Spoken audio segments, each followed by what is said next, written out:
영어로 identity라는 단어가 있습니다. 그걸 자기 정체성 혹은 자아 정체성이라고 번역을 하는데요. 자신이 누구인지에 대한 함축적이고 총체적인 그런 관념으로서 스스로 생각하는, 자기 자신 스스로가 생각하는 확고한 자기 자신의 상, 그것을 보통 자아 정체성이라고 말을 합니다. 사람이 그 자아 정체성을 갖고 사는 것은 매우 중요합니다. 왜냐하면 자아 정체성을 갖지 않으면 상황과 환경에 좌우되는 그런 삶을 살게 되기 때문입니다. 예를 들어보죠. 가정에서 아버지는 아버지로서, 어머니는 어머니로서, 남편은 남편으로서, 아내는 아내로서의 자아 정체성을 가지고 있어야 합니다. 그래야 아버지는 아버지답게, 어머니는 어머니답게, 남편은 남편답게, 아내는 아내답게 행동하고 살아갈 수 있기 때문입니다. 하나의 사회인으로서, 직업인으로서도 마찬가지입니다. 예컨대 의사는 의사로서, 선생은 선생으로서, 사업가는 사업가로서, 저 같은 목회자는 목회자로서의 자기가 하는 일, 자기의 직분, 자기의 직업에 관한 자기 정체성을 갖고 있어야 됩니다. 그래야 의사는 의사답게, 선생은 선생답게, 사업가는 사업가답게, 목회자는 목회자답게 행동하고 살아갈 수 있기 때문입니다. 그런데 여러분, 이것은 예수를 믿는 우리 모든 그리스도인들에게도 마찬가지로 적용됩니다. 우리는 그리스도인으로서, 하나님의 백성으로서의 자아 정체성을 분명히 가지고 있어야 합니다. 그래야 어디를 가든 어떤 상황에 놓이든 그리스도인다운 삶을 살 수 있기 때문입니다. 만약에 그리스도인으로서의 자아 정체성을 갖지 못하면 상황과 환경에 따라서 좌우되는 삶을 살기 마련입니다. 눈앞의 이익을, 자기 욕심을, 세속의 흐름을 이기지 못하고 세상 사람과 똑같은 삶을 살게 된다는 말입니다. 오늘 우리가 함께 짧게 8절과 9절 2절만 읽었지만 오늘 다니엘서 1장 전체가 말하고 있는 이 본문 내용의 주인공은 다니엘인데요. 이 다니엘은 자신이 하나님의 백성이라고 하는 분명한 자아 정체성을 가지고 있었습니다. 그래서 포로로 끌려간 상황에서도 하나님의 백성에게 어울리지 않는 삶을 단호히 거절하고 뜻을 정하여 하나님의 백성답게 살았습니다. 그래서 저는 오늘 여러분과 함께 다니엘 1장을 함께 나누려고 하는데, 오늘 말씀을 통해서 우리도 하나님의 백성이라는 자아 정체성을 분명히 하고 뜻을 정한 다니엘처럼 살기를 다짐하는 복된 시간이 되기를 바랍니다. 다니엘 1장을 딱 열면 첫 절에서 뭐라고 얘기하고 있냐면 이렇게 말합니다. 유다 왕 여호야김이 다스린 지 3년이 되는 해에 라고 말하고 있는데, 이것은 다니엘 1장의 사건이 펼쳐진 시간적 배경을 말해줍니다. 좀 더 구체적으로 설명하죠. 여러분 잘 아시다시피 이스라엘 백성들은 430년 동안이나 이집트에서 종살이를 하다가 모세의 인도를 따라서 출애굽해서 40년의 광야 생활을 거친 후에 하나님께서 약속하셨던 땅, 젖과 꿀이 흐르는 가나안 땅에 들어갑니다. 들어간 후에 약 300년 정도의 사사시대를 거친 후에 야곱의 12아들을 중심으로 해서 이루어진 12지파가 연합해서 사울을 왕으로 추대해서 이스라엘이라는 이름의 나라를 세웁니다. 그 전까지는 나라가 없었습니다. 그저 이 사사들이 300년 동안 통치를 했고 왕이 없었는데, 마침내 사울을 왕으로 삼아서 통일왕국 이스라엘이라는 이름의 나라를 세웠다라는 얘기입니다. 네 번째 왕인 르호보암 때에 불행스럽게 나라가 두 동강이 납니다. 여로보암이라고 하는 사람이 군사 쿠데타를 일으켜서 북쪽으로 10지파를 떼서 독립합니다. 그래서 결국 통일왕국이었던 이스라엘이 두 나라로 분열하게 되는데, 한 민족이었던 우리나라가 남한과 북한으로 나뉜 것처럼 이스라엘 통일왕국도 북왕국 10지파의 이스라엘, 남왕국 유다, 유다와 베냐민 두 지파로 이루어진 유다 왕국으로 분열하게 됩니다. 지도를 보면 그냥 아실 거예요.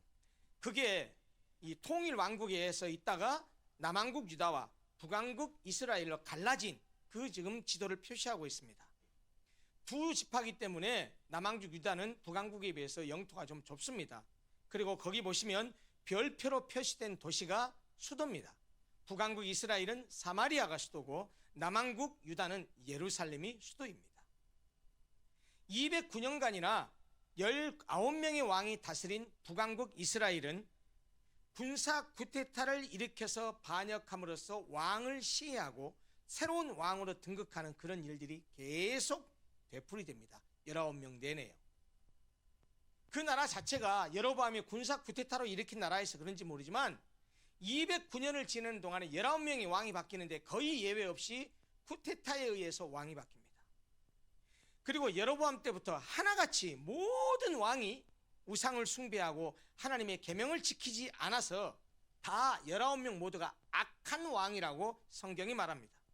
그렇게 하나님이 보시기에 악을 행하다가 마침내 BC 722년에 아수르에 의해서 멸망합니다. 우리가 세계사에서 공부하다 보면 아수르는 아시리아로 번역돼서 사용됩니다. 남왕국 유다는 20명의 왕이 통치를 했는데요. 하나님을 떠나서 우상 숭배할 때는 고통과 괴로움을 당하고 하나님의 규례와 명령을 따를 때는 보호와 축복을 받는 역사를 반복합니다. 다행스럽게 북왕국 이스라엘은 모두가 다 악한 왕이라고 성경이 말하지만 남왕국 유다의 왕 가운데는 그래도 하나님을 기쁘시게 하는 왕, 믿음이 좋은 왕들이 간혹 있었습니다. 그래서 이렇게 부침을 반복하다가 결국 BC 586년에 남왕국 유다도 바벨론에게 멸망합니다. 그런데 남왕국 유다가 바벨론 왕 느부갓네살에게 멸망당하기까지 사실 이 남유다 백성들은 바벨론에 3차례나 포로로 끌려갑니다. 첫 번째는 BC 605년경 18대 왕인 여호야김 때 포로로 끌려갑니다. 그런데 다니엘서 1장을 보면 유다 왕 여호야김이 왕이 올라서 3년을 다스린 때라고 말하고 있는데 그 여호야김이 첫 번째 포로로 잡혀간 그 여호야김을 가리킵니다. 다시 말하면 오늘 우리가 보게 될 다니엘서 1장은 유다가 바벨론에 1차 포로로 끌려갔었던 BC 605년경에 있었던 일이라는 말입니다. 두 번째는 BC 597년경 19대 왕인 여호야긴 때 포로로 또 잡혀가고, 그리고 마지막 세 번째는 이스라엘이 남유다 왕국이 완전히 멸망했었던 BC 586년 20대 왕인 시드기야 때 일어납니다. 마지막 586년에 그들이 포로로 바벨론에 잡혀가서 70년 동안 포로 생활한 다음에 다시 본토 유다로 예루살렘으로 돌아옵니다. 그렇게 돌아오게 된 것은 뭐 독립운동을 했거나 그게 아니고 포로로 잡아간 바벨론이 신흥 왕국인 메데파사, 세계사에서는 페르시아라고 합니다. 오늘날의 이란입니다. 페르시아가 이 바벨론을 복속시키면서 바벨론이 포로 잡고 있었던 유다 백성들을 이 신흥 왕국 메데파사의 고레스 왕이 본토로 다시 돌려보냅니다. 그래서 70년 만에 이스라엘은 본토로 돌아오게 되지요. 자, 제가 이런 이스라엘 역사를 간단히 말씀드린 이유가 뭐냐면 오늘 본문을 우리가 살펴보게 될 다니엘이라고 하는 사람은 다니엘서 1장이 말하는 여호야김 왕 시절, 다시 말하면 아까 말씀드린 대로 바벨론의 1차 포로로 잡혀갔을 때의 일이라는 말입니다. 그런데 그 여호야김이 다스린 지 3년이 되는 해에 이 바벨론 왕 느부갓네살 왕이 예루살렘에 쳐들어와서 하나님의 전의 기물까지 약탈해 가서요, 그것들을 자기 신들, 하나님의 전이 아닌 자기 신들의 신전 보물 창고에 처박아 둡니다. 그리고 바벨론 왕 느부갓네살은 포로로 이스라엘 백성들을 잡아가는데, 잡아간 다음에 그 이스라엘 백성 가운데서 왕족과 귀족 중에서 몇 사람을 선별해서 바벨론의 학문과 언어를 공부시키고, 그리고 바벨론의 문화를 습득하게 해서 그들을 왕궁에서 써먹으려고 했습니다.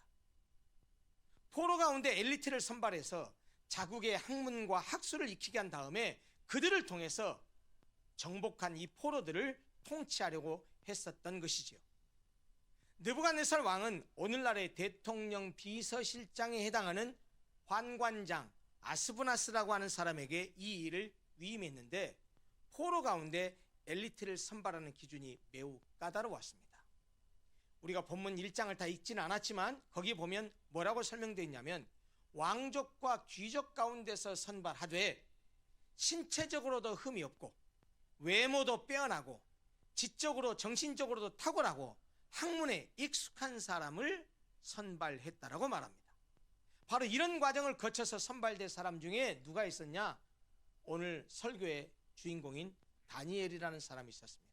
그리고 그의 친구, 세 친구가 있었습니다. 다니엘, 하나냐, 미사엘, 아사랴, 이 사람이 엘리트로 뽑혀서 궁중 교육을 받게 되었다는 말입니다. 성경은 정확하게 언급하고 있지 않지만 이들이 포로로 끌려갔을 때의 나이는 학자들에 의해서 본문 전체를 다 상황을 들여다보면 아마도 10대 후반에서 20대 초반이었을 것으로 추측하고 있습니다. 다시 말하면 오늘날의 고등학생 또는 대학생 정도의 나이였다라는 말입니다. 그런데 이 다니엘과 세 친구 이 네 사람의 이름을 들여다보면 모두 다 그 안에 여호와 또는 하나님이라는 의미가 들어가 있습니다. 예컨대 다니엘은 이름 뜻이 하나님은 나의 심판자라는 뜻이고요, 그의 세 친구 하나냐는 여호와는 은혜로우시다 라는 뜻이고, 미사엘은 하나님과 같은 자 누구냐 라는 뜻이고, 아사랴는 여호와께서 도우셨다 이런 뜻입니다. 이렇게 다니엘과 세 친구의 이름이 이런 신앙적인 의미를 담고 있는 것을 보면 이들이 어려서부터 철저한 신앙 교육 아래서 성장했다라는 사실을 미루어 짐작하게 합니다. 그러나 그들을 선발한 바벨론 당국은 여호와 신앙을 생각나게 하는 그들의 이름을 가진 이들의 본래 이름을 그대로 사용할 경우에는 그들을 쉽게 바벨론 문화와 종교에 동화시키기 힘들다고 판단해서 그들의 이름을 모두 다 바벨론식으로 바꿔버렸습니다. 마치 일제강점기에 우리나라 사람들이 창씨 개명을 당한 것과 같은 논리입니다. 그래서 다니엘은 벨드사살이라는 이름으로 바꿨는데, 벨드사살이라는 말은 벨이여 그의 아들을 보호하소서라는 뜻인데, 여기 벨은 바벨론 사람들이 믿는 신의 이름입니다. 하나냐는 사드락이라고 이름을 바꿨는데, 아쿠, 바벨론 사람들이 믿는 달의 신입니다. 아쿠의 명령이라는 뜻이고요, 미사엘은 메삭이라고 바꾸었는데, 메삭이라는 말은 아쿠와 같은 자 누구인가 라는 뜻입니다. 그리고 마지막 아사랴는 아벳느고로 이름을 바꿨는데, 아벳느고의 뜻은 느고, 이것도 바벨론 신의 이름입니다. 느고의 신하라는 뜻입니다. 결국 다니엘과 그의 세 친구의 이름은 완전히 바벨론식으로 바뀌면서 그렇게 함으로써 그들을 완전히 바벨론화하려고 했던 것이죠. 그런데 여러분 한번 상상해 보십시오. 포로로 잡혀왔지만 포로 생활을 해야 되고 노예 생활을 해야 되는데, 그 사람 많은 포로 가운데 선발되어서 비록 자기들을 정복한 나라이지만 그 왕궁에서 특별 교육을 받고 나중에 한 자리를 보장받는 그런 미래가 보장된다고 하면 포로의 신세에서 살펴보면 얼마나 큰 행운이고 특권이겠습니까? 선발된 인재들에게 주어지는 특별 대우와 여러 가지 혜택들을 받고 누리고 사는 삶이 아마 포로 신세에서 선택할 수 있는 가장 지혜롭고 현명한 길일 수 있습니다. 그러나 하나님을 경외한 다니엘은 그것을 행운이나 특권으로 여기지 않았습니다. 여호와 신앙의 정체성, 하나님의 백성이라는 정체성을 포기하고 바벨론 문화에 동화돼서 육신의 영달을 위해서 사는 것은 결코 다니엘의 신앙으로서는 용납할 수 없었습니다. 왕궁에서 받는 특별 교육의 내용은 모두 다 바벨론 문화였습니다. 그래서 하나님을 믿는 신앙인에게는 그것을 받아들이는 것이 모두 다 불편한 것들이었어요. 특히 바벨론의 언어는 바벨론의 고전 문학을 통해서 가르쳤는데, 거기에는 하나님께서 금하고 하나님이 싫어하시는 주술과 점술 등이 포함되어 있었습니다. 그뿐만이 아닙니다. 다니엘과 세 친구에게는 특별 대우 차원에서 제공되는 왕이 먹는 음식과 포도주를 먹어야 했습니다.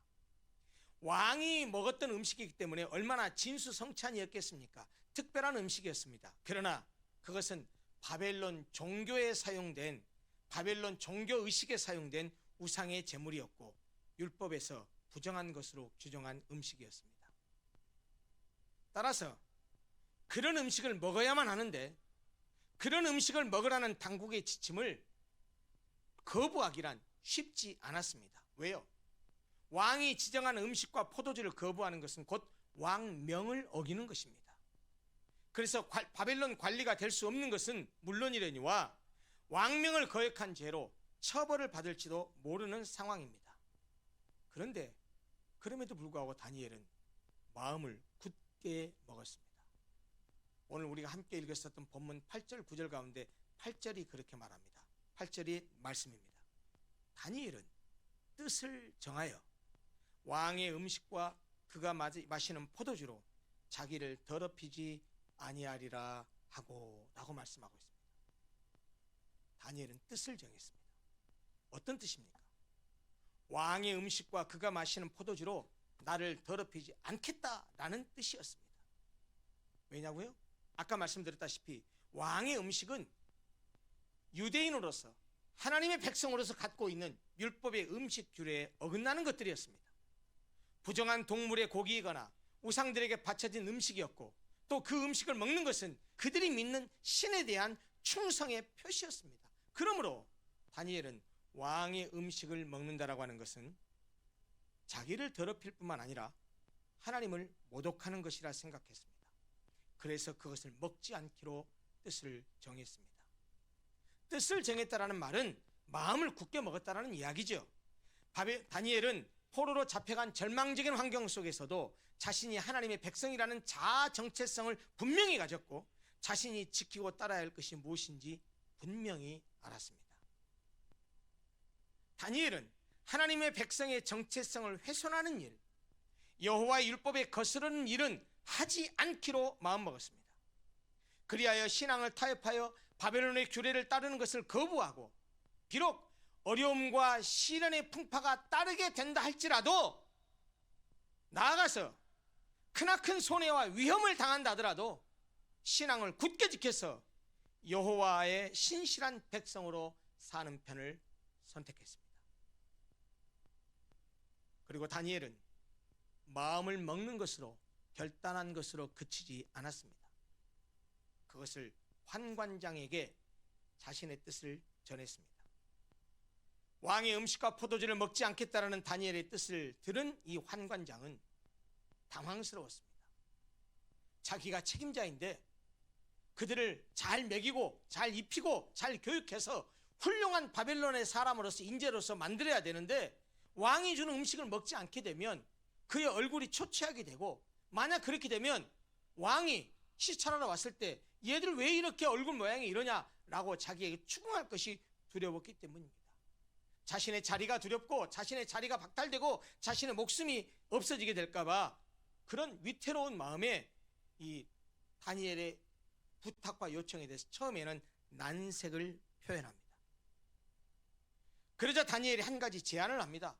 뭐라고 제안을 하냐면 관관장님 그러면 말이죠 열흘만 테스트합시다. 열흘만 나하고 내 친구는 채식만 할 테니까 왕의 음식과 포도주 우리에게 주지 마십시오.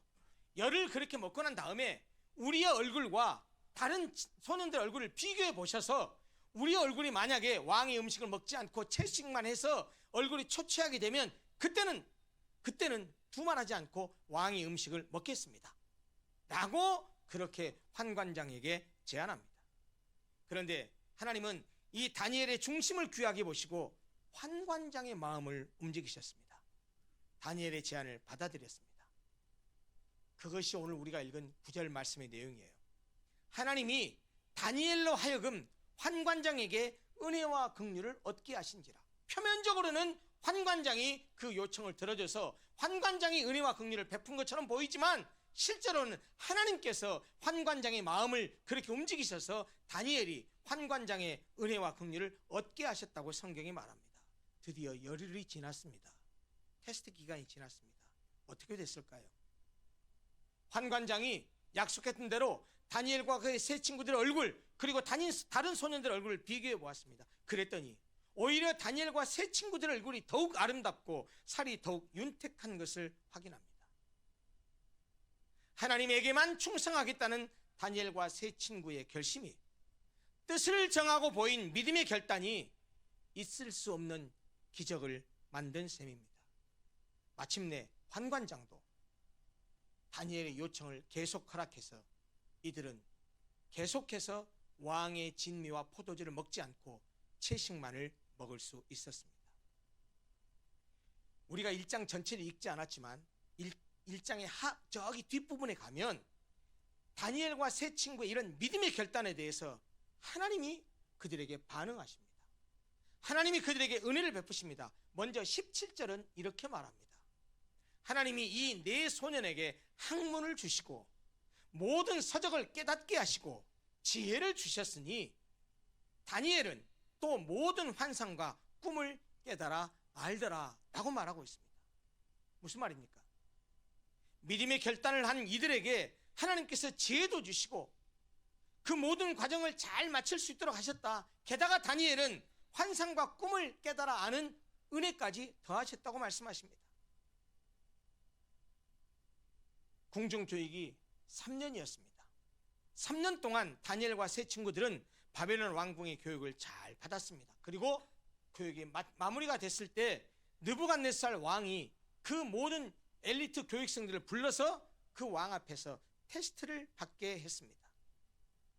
느부갓네살 왕도 확인합니다. 이 다니엘과 세 친구들의 지혜와 총명이 자기 나라에서 유명한 모든 박수들과 술객들보다도 10배나 더 뛰어난 줄을 깨닫게 됩니다. 그래서 왕은 다니엘과 이 세 친구들을 그의 곁에 두기로 결정합니다. 결국 다니엘과 세 친구는 왕의 측근에서 왕을 보좌하는 최고의 자리에 앉게 됩니다. 다니엘서 1장 마지막 절에요, 이렇게 말합니다. 다니엘은 고레스 왕 원년까지 있으니라. 이게 무슨 말이냐면요, 아까 말씀드렸잖아요. 이스라엘 백성들이요, 지금 1차 포로로 잡혀갔었을 때 일이 일어났는데 그 후에 두 번 더 포로로 잡혀가요. BC 586년에 완전히 멸망하고 포로로 완전히 잡혀간 다음에 70년 동안 포로 생활을 하는데, 70년 동안 포로 생활하고 다시 돌아올 수 있었던 이유가 뭐냐면 신흥 왕국인 메데 파사가 이 바벨론을 복속시켰단 말이에요. 복속시켜놓고 보니까 바벨론이 유다 백성들을 포로로 잡고 있어요. 자기가 복속한 바벨론 나라도 다스리기 힘든데 그들이 포로로 잡고 있는 유다 백성까지 다스리기 힘들어서 고레스 왕이 야 니들 돌아가, 그러고서 이스라엘 백성들을 본토로 돌아가게 합니다. 그 고레스 왕을 가리켜요. 세계사에서는 이 고레스 왕을 키루스라고 그렇게 번역했었습니다. 그 키루스 왕, 고레스 왕이 되는 그 원년까지 다니엘은 바벨론 왕의 바로 옆에서 총리 역할을 하면서 귀하게 쓰임 받았다는 이야기입니다. 횟수로 약 85년에서 90년으로 추측됩니다. 여러분, 이것이 오늘 우리가 다 읽지는 못했지만 다니엘서 1장의 내용입니다. 이제 이 내용과 함께 우리에게로 시선을 돌려보죠. 여러분 어떻게 생각하십니까? 예수를 믿는다, 하나님을 믿는다, 기독교를 믿는다, 기독교를 믿는 신앙생활을 한다, 이게 무슨 뜻일까요? 종교적 위안이나 마음의 평안은 신앙생활을 함으로써 얻게 되는 부수적인 결과이지 본체가 아닙니다. 메인 이펙트가 아니고 사이드 이펙트입니다. 그것이 예수를 믿는, 기독교를 믿는 진짜 이유가 아닙니다. 예수를 믿는, 기독교를 믿는, 하나님을 믿는 신앙생활을 하는 진짜 이유가 무엇입니까? 예수를 믿는다, 하나님을 믿는다, 기독교를 믿는다, 기독교를 믿는 신앙생활을 한다라는 것은 뭘 의미합니까? 그것은 성경이 말하고 있는 것이 진리라는 사실을 믿고 받아들여서 나는 이것이 진리이기 때문에 이 진리대로 살겠습니다 라고 하는 것을 의미해요. 신앙은 삶이에요. 믿음은 삶이에요. 우리 그리스도인들은 뜻을 정한 다니엘처럼, 오늘 설교 제목입니다. 우리 그리스도인들은 뜻을 정한 다니엘처럼 삶의 원칙과 기준이 분명해야 됩니다. 그 기준은 내 입맛에 맞는 기준이 아니에요. 하나님이 기뻐하신 뜻에 따라 정한 기준이어야 됩니다. 다니엘은 하나님이 기쁘신 뜻을 따라 뜻을 정하여 살았습니다. 그랬던 것처럼 우리 그리스도인들도 마땅히 다니엘처럼 뜻을 정하여 살아야 합니다. 삶의 원칙과 기준을 정해야 된다는 거예요. 신앙적 원칙과 신앙적 기준을 세워야 된다는 거예요. 그것이 없으면 이럴 때는 이렇게, 저럴 때는 저렇게, 들쭉날쭉 일관성 없는 삶을 삽니다. 다니엘이 왕의 음식과 그가 마시는 포도주로 자기를 더럽히지 아니하리라 하고 뜻을 정했다라는 것은 성결하고 거룩한 삶을 살겠다라는 말입니다. 신앙의 절개를 지키겠다는 것입니다. 하나님의 말씀대로 살겠다는 것입니다. 그것이 바로 어떤 상황과 여건 속에서도 하나님을 향한 믿음의 결단을 하고 그 결단한 바대로 선택하여 행동하는 하나님의 백성이 가져야 될, 참된 그리스도인이 가져야 될 삶의 원칙입니다. 당장은 신앙적 선택과 결단을 하는 것이 손해보는 것 같을지라도 세상과 하나님 사이에 양다리를 걸치고 이리 기웃 저리 기웃하지 않고 온전히 하나님의 편에서만 서겠다라는 뜻을 정해야 한다라는 말입니다. 다니엘이 자기를 더럽히지 아니하리라고 뜻을 정한 것처럼 우리도 다니엘과 같은 하나님의 백성이니 하나님의 백성답게 신앙적인 뜻을 정해서 살아야 됩니다. 신앙적인 삶의 원칙을 가지고 살아야 됩니다. 무엇보다 우리가 가져야 될 신앙의 원칙, 우리가 가져야 될 신앙적 삶의 원칙, 첫째는 하나님 중심이요, 둘째는 성경 중심이요, 셋째는 교회 중심이어야 됩니다. 그래서 이를 위해서 구체적인 결단을 하고 구체적으로 뜻을 정해야 됩니다. 내가 올해는 반드시 주일은 온전히 지키리라. 올해는 꼭 매일매일 말씀을 묵상하리라. 아니, 올해는 꼭 성경을 한 번 완독하리라. 올해는 일주일에 적어도 한 번은 하루는 새벽 기도에 나가서 기도하리라. 올해는 내가 믿음이 없어서 결단을 못했지만 하나님이 약속하신 것을 믿고 한번 11조를 해보리라. 올해는 믿지 않는 내 가족, 믿지 않는 어머니, 믿지 않는 내 자녀, 친구, 동료, 내가 한 명은 꼭 전도해 보리라. 올해는 가정생활에 충실하리라. 날마다 일한다고 밖으로 놔두는 것이 아니고 퇴근도 좀 일찍 하고 집에 일찍 가서 아내도 돌보고 자녀들도 돌보고 가정과 가족에 충실하리라. 올해는 술 먹는 날과 술 먹는 횟수를 좀 줄여보리라. 아니, 할 수만 있으면 끊어버리리라. 올해는 건강에 백해무익한 담배를 한번 끊어버리라. 여러분, 이렇게 구체적으로 뜻을 정하고 결단해야 됩니다. 그것이 뭐냐? 전부 다 신앙적인 베이스 위에서 세워지는 결단들이에요. 그리고 뜻을 정한 것으로 그치지 마십시오. 뜻을 정한 대로 행하기 위해서는 반드시 필요한 과정이 있습니다. 그게 뭔지 아세요? 뜻을 정한 것은 내면의 일이에요. 바깥으로 외화시키십시오. 표현하십시오. 무슨 말이냐면 자기가 마음으로 결심한 것 입술로 고백하십시오. 뜻을 정했으면, 결심을 했으면 입으로 고백하고 밖으로 선포하라는 말입니다. 신앙적으로 결심하고 결단한 뜻이 있다면 주변 사람들에게, 아니 가장 가까운 가족에게 먼저 선포하십시오. 여러분, 그게 말로 한다는 게 얼마나 큰 효과인 줄 아세요? 그것이 자기 스스로를 얽매고 자기 스스로를 돌아보게 합니다. 오늘 본문의 다니엘도 그랬어요.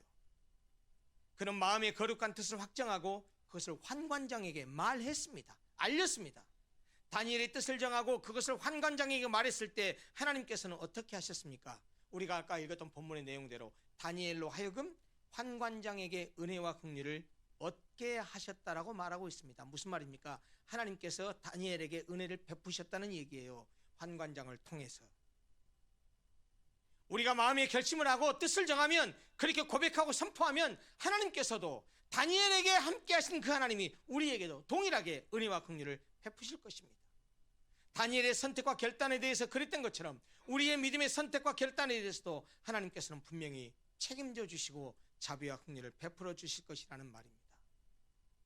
여러분, 다니엘에게는 한 가지 삶의 원칙이 있었습니다. 그것이 바로 뜻을 정하여 사는 것이었습니다. 이것이 바로 다니엘의 삶의 원칙이요 기준이었습니다. 여러분 생각해 보세요. 아까 이 시대적인 배경을 제가 간단히 말씀드렸지만, 당대 최대 강국이었던 바벨론에 의해서 포로로 끌려갔습니다.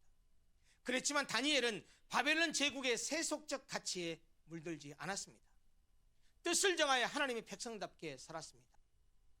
다니엘은 그렇게 바벨론 제국의 세속적 가치에 물들지 않고 뜻을 정하여 하나님 백성답게 살았습니다. 그래서 어떻게 됐다고요? 어떤 사람들보다 인정을 받게 됐고, 왕이 바뀌고 나라가 바뀌어도 총리로 쓰임받는 존귀한 사람이 되었습니다. 그가 존귀하게 쓰임받을 수 있었던 비결이 무엇입니까? 뜻을 정하여 신앙적 삶의 원칙과 기준으로 살았기 때문입니다. 하나님 앞에서 뜻을 정하여 살았기 때문에 별처럼 빛나는 인생이 될 수 있었던 것입니다. 사랑하는 성도 여러분, 우리도 뜻을 정한 다니엘처럼 우리도 그렇게 신앙적 원칙과 기준을 세우는 뜻을 정해서 하나님의 말씀에 따라 살아갑시다.